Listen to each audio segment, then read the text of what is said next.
कभी कभी जमीन के नीचे जो दफन होता है वो मिट्टी नहीं, किसी की चीखें होती हैं। ये कहानी है चित्तीपुर गांव की, जहां लोग बोलते कम पर डर बहुत ज्यादा था। हर रात जब हवा चलती थी तो ऐसा लगता था जैसे कोई नीचे से फुसफुसा रहा हो, मुझे बाहर निकालो। राहुल, शहर का पत्रकार, अपनी मां की आखिरी वसीयत पूरी करने गांव लौटा था। मां ने कहा था, राहुल, सच ढूंढो, चैन तभी मिलेगा। राहुल को यह नहीं पता था कि सच की यह तलाश उसकी जिंदगी की आखिरी खुदाई बनेगी। हवेली के सामने मिट्टी का एक सूखा मैदान था।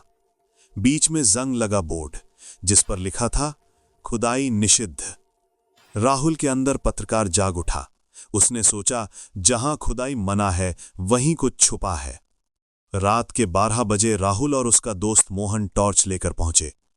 मिट्टी को हटाते ही सड़ी हुई गंध उठी। एक पुराना लोहे का बॉक्स मिला और उसके अंदर एक डायरी जिसमें लिखा था, अगर मैं न बोलूं तो वो मुझे मार देंगे। अगली सुबह राहुल ने गांव वालों से पूछा, ये जमीन किसकी है? सब खामोश रहे।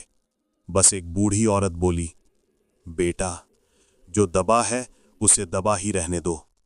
उसकी आंखों में डर नहीं, अफसोस था। रात को राहुल को सपना आया।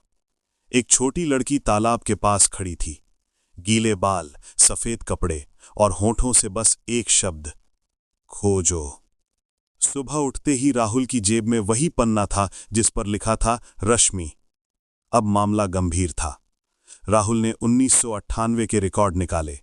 वहीं एक स्कूल बस हादसे की रिपोर्ट मिली, पर फाइलों से कुछ पन्ने गायब थे। और उसी वक्त एक अनजान कॉल आया, छोड़ दे वरना तू भी दब जाएगा। राहुल वापस हवेली गया। तहखाने में दीवार पर पुराने खून के निशान थे। मिट्टी में आधी दबी एक तस्वीर, एक छोटी लड़की की मुस्कुराती हुई। नीचे लिखा था, रश्मि। राहुल की रूह कांप उठी। वो बच्ची गांव के मुखिया की बेटी थी। रात भर हवेली में अजीब आवाजें आने लगीं। तालाब का पानी अपने आप हिलता, खिड़कियां बंद हो जाती और हवा में वही आवाज गूंजती, मां, मुझे घर ले चलो। राहुल ने मुखिया शेखर का सामना किया। पूछा, रश्मि कहाँ है? शेखर बोला, वो मर चुकी है, मैंने उसे दफनाया। राहुल चिल्लाया, झूठ, तुमने उसे मारा था। पुलिस के साथ आखिरी खुदाई हुई। मिट्टी के नीचे से निकली रश्मि की हड्डियां और उसके बालों में बंधा वही लाल रिबन। पूरा गांव सन्न रह गया। आसमान से बारिश की पहली बूंद गिरी, जैसे आत्मा को शांति मिली हो। रश्मि को उसी तालाब के किनारे दफनाया गया जहां वो आखिरी बार दिखी थी। राहुल ने कहा, अब तू चैन से सो जा। हवा में एक हल्की हंसी गूंजी और सब कुछ शांत हो गया।